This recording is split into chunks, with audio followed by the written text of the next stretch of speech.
All right. Any questions before we get started? Let's get right into it. Business case. The two words that you're going to hear over and over again. Gabriel's heard this in the CISA class. Over and over again. Strategic alignment. You don't do security in absence of corporate policy. You don't do security independent of business. Security is supposed to go along with what your line of business is. That's the whole point of it.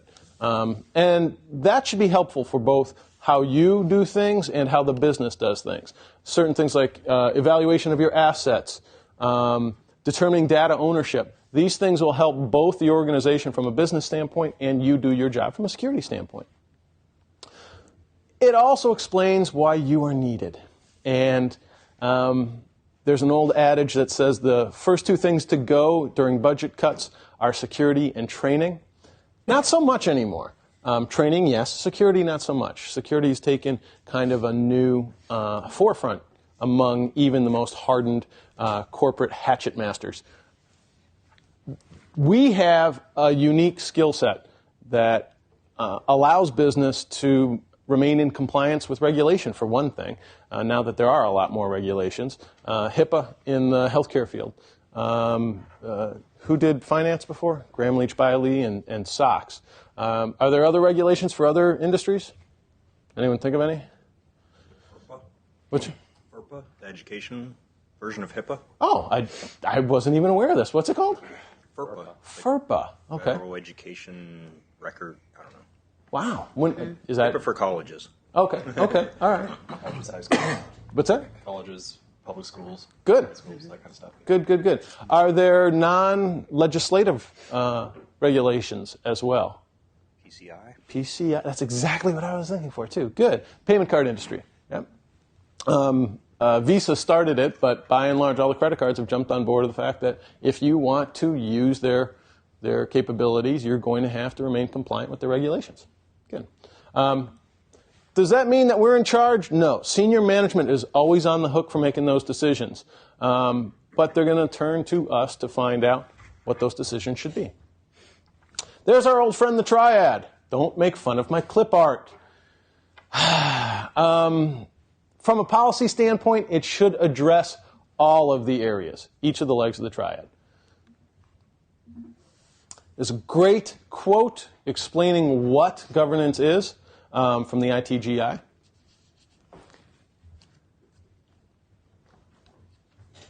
What is our objective? Maintain that triad. Makes sense. How do you do that? Put a good program in place. We're going to go over the elements of those programs. What are the benefits of having that program in place? Right here. Right here. The big one, do care, we're going to drill down in just a second. But the other reason you have good governance is to make sure that everyone stays in compliance. We talked about this some yesterday. First of all, if you don't write it down, it didn't happen. But second of all, if you don't publish it, people can't be held accountable to it. It's a way of ensuring that you have that stick in your hand as well. Helps bring your risk down to acceptable level. What's the acceptable level of risk in an organization? Trick question. 5. Good answer. These go to 11. The acceptable level of risk in an organization is whatever that organization decides to accept. It's different for every organization. It's fuzzy, and the rationale can be somewhat ambiguous. And it'll change from senior management to senior management every time there's a coup d'etat or a change of power. It improves customer trust. Is it important for your customers to think that their information is going to be held as valuable as you hold your own information? Absolutely. What happens if your customers start to think you're going to lose their data? They're not going to do business with you. Does that happen? Sure. And helps protect your reputation. Do you look silly if you are the entity known for losing people's information? Yes, you do. You look even sillier if your entire business model is based on holding on to personal information. Who's heard of ChoicePoint? What was ChoicePoint? They sell information about people. That's literally what they do. Anyone think of what kind of information they sell? Do you know an example of it? One of the things that they do is they were the third-party provider for verifying driver's license information for rental car checks. When you call up the rental car company and say, I want to reserve a car, they ask for your driver's license information. They take that number, they run it through the ChoicePoint database. The rental car company doesn't maintain that database. ChoicePoint does. And then ChoicePoint says whether or not you're wanted as a felon in Virginia for speeding. ChoicePoint had a huge breach. Is that how you had heard of them? Yeah. Do you know what caused that breach? No. A couple of their employees. They were selling batches of this personal information, people's driver's license information and other personally identifiable information, for pretty low numbers. I think it was. I think it was like 2 cents per, and they sold a whole bunch of them.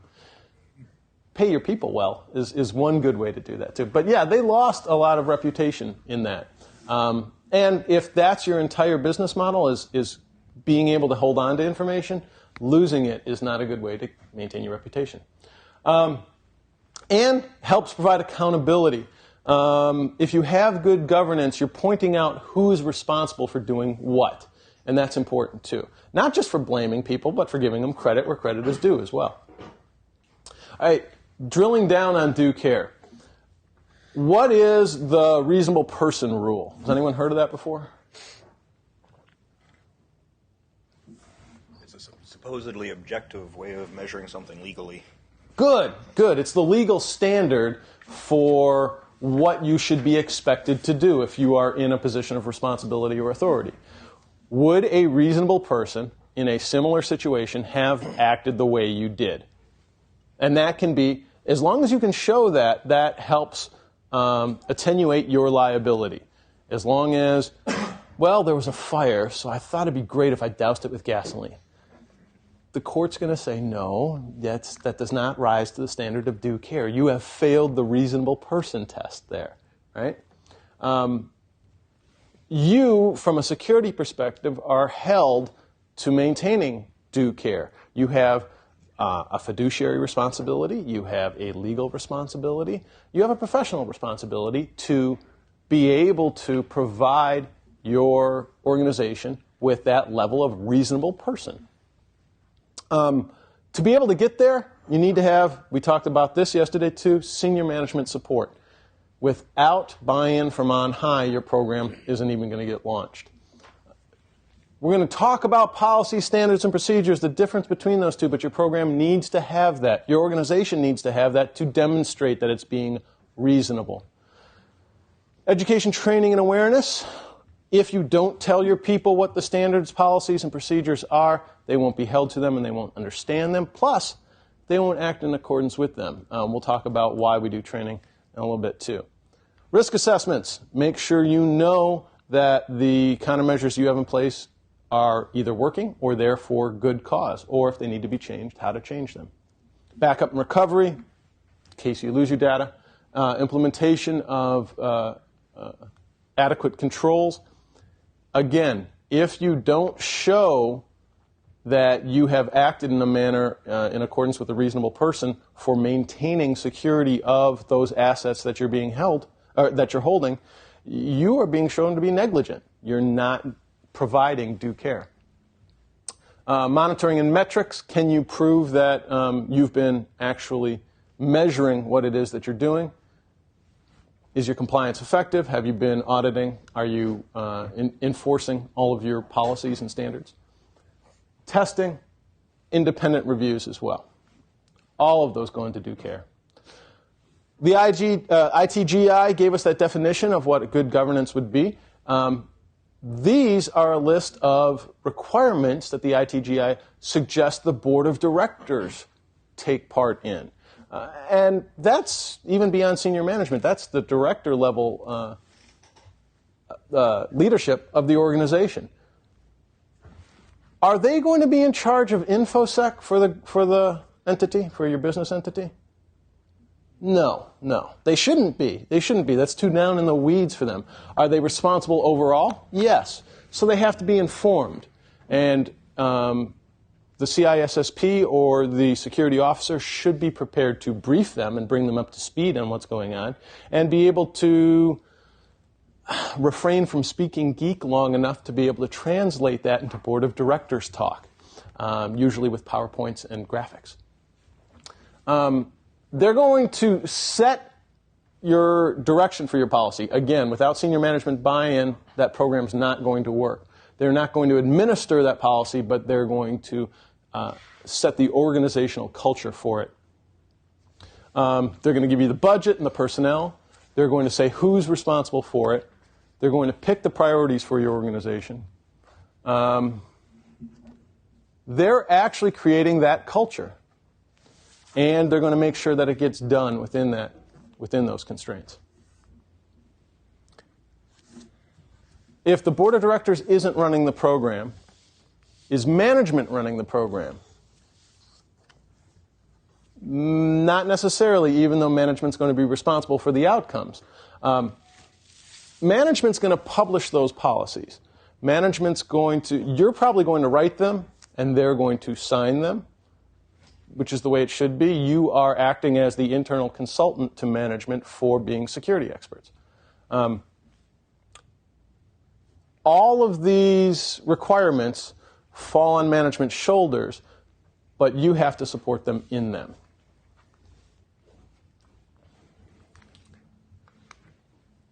What do you manage? What are the things that a security program is actually governing? This doesn't include just the devices or the personnel or the processes. Sometimes, in terms of what the organization is doing, it's growing itself. These things can be looked at from a device standpoint. Are you buying new hardware? Are you buying new software? But what else can they be looked at in? Buying new companies. Has anyone ever grown by acquisition? Has anyone ever been through the process of being purchased by a larger entity? This is an organizational challenge as well that the security person has to be on top of. If you get a whole new set of networks, if you get a whole new set of standards, if you get a whole new set of people, you have to mesh that and bring it up to either your standards or make the two work nicely together. In terms of how this is addressed, there are different ways of assigning that responsibility to in terms of who's in charge. In some organizations, there's an enterprise-wide oversight committee. Obviously, the organization has to be at a certain size to be able to support that kind of personnel. Most groups don't have people that they can assign to that sort of additional duty outside of operational functions until they get to a place where they can afford it. Who should serve on that committee? All these people. They all serve a function, and they all have particular insights to offer that committee. The mission statement is something that's very popular in the guide. The book talks quite a bit about mission statements and how to write one. It has an example in there. Go ahead and look at it. I won't read it to you. Mission statement. Sorry, there's a typo in there. That's information life cycle, of course. We talked somewhat about that before. You've got to classify the information according to its sensitivity and the value that you've assigned to that data. Categorize it based on what domain it falls into, and assign ownership. Who's going to be responsible for that data? Who controls that data? Who controls who gets access to it? But in today's environment, not every organization wants to be in the IT or information business either. Some of them, it's not their core competency, and they're not interested in doing it. So your governance program also has to look at outsourcing, managed services. And you ever work in an environment where IT has been farmed out to another vendor? Andy, you're nodding. Mm-hmm. How'd that work out? Was it good? Was the vendor good? What kind of response time are you willing to deal with is kind of the issue. Good. Yeah, absolutely. And that's some of the things that you have to you have to make sure that you're putting in the contract. That's in your SLIs, right? Because you're contracting it out, does that mean that your organization is no longer responsible for the security of the data? No, not at all. Not at all. You still retain that accountability. You're still stuck with that onus, right? These are all aspects of the things that you have to be responsible for. They should be in the contract with the provider. You should be auditing them internally. There should be provision for an external audit as well. All of the things that you would do internally for security, you still have to do even though you've subbed out the IT function. Does that make sense? Yeah. All right, so how do you enforce this? You have your governance in place, and now you want to make sure that everybody's towing the line. Policy is the #1 way of doing it. Again, if you don't publish it, people can't be held to it. It's the tool that says you can be held accountable for this. If you lock your policies up in a safe and don't let anyone read them, they don't do you any good. And if they're written well, and if you disseminate them well, they can actually help. They can be a good training aid. They can be part of your education. They can be a good part of your security program. Talked a little bit about regulations. Are you responsible for knowing what all the laws are? Yeah. Ignorance of the law isn't going to be any defense under your due care standards. So you have to know what they are. You have to know how to abide by them. Anyone familiar with SOX? Anyone done SOX compliance in their environment? You done HIPAA compliance in your? I haven't done it personally. Anyone done any of the federal compliance stuff? Any of the FIPS standards? Run certification accreditation? How'd it go, Dan? It's painful. Very detailed and very thorough, isn't it? Yeah. Was it worth it when you were all done? Yeah. Yeah. I think so. Yeah. It's a pretty good procedure, actually. And they have really good checklists laid out. I mean, it's not as if they just said, here's the policy, go for it. Yeah, and it's a really nice stick to use to get people to actually consider security in the organization. Because they hooked it to the budget. Yeah. FSMA was really good, too. Yeah. Yeah, just the threat of being in trouble with the auditors. Yes. Yeah. HIPAA, there was a problem with that because initially the law came out way before there was any guidance on how to implement it. All that it was a giant stick with absolutely no roadmap of how to comply with it. Were you still going to be held to that standard? Yeah, but nobody understood what the standard was. That can be tricky. That can be tricky, especially as new legislation is constantly coming out. Also, you have to be responsible for privacy data, which can be just as tricky nowadays. Are there federal privacy standards? There's some argument about that. It depends. If you look at the Fair Credit Reporting Act, there's some suggestion that there is. If you look at SOX, there's some suggestion that there is, but that's limited to publicly traded organizations. Do states publish their own privacy requirements? Oh, heck yeah. Come to California sometime. They have a whole state agency that's all they do is enforce that kind of stuff. It is very tricky. If your organization operates in several states, how many different forms of regulation do you have to comply with? All of them. All of them. Yeah. Even the ones that disagree with each other, right? Yeah, that can be really tricky. And you've got your own internal policy standards and procedures. We're going to define the difference between policy standards and procedures in a little bit, too. How do you do that? Go over the policy. Why are you reviewing the policy if you just publish the policy and it tells you what you're supposed to do? Why are you reviewing it? Why should you review your policy on an annual basis? You might need to adjust it. Absolutely. Things change, don't they? Technology, people, our culture, the regulation itself. Audit, of course, is a huge tool. Like Dan said, all you do is you have to use that as a threat sometimes, and you can get compliance to go along with that. And our favorite, the vulnerability testing and penetration testing.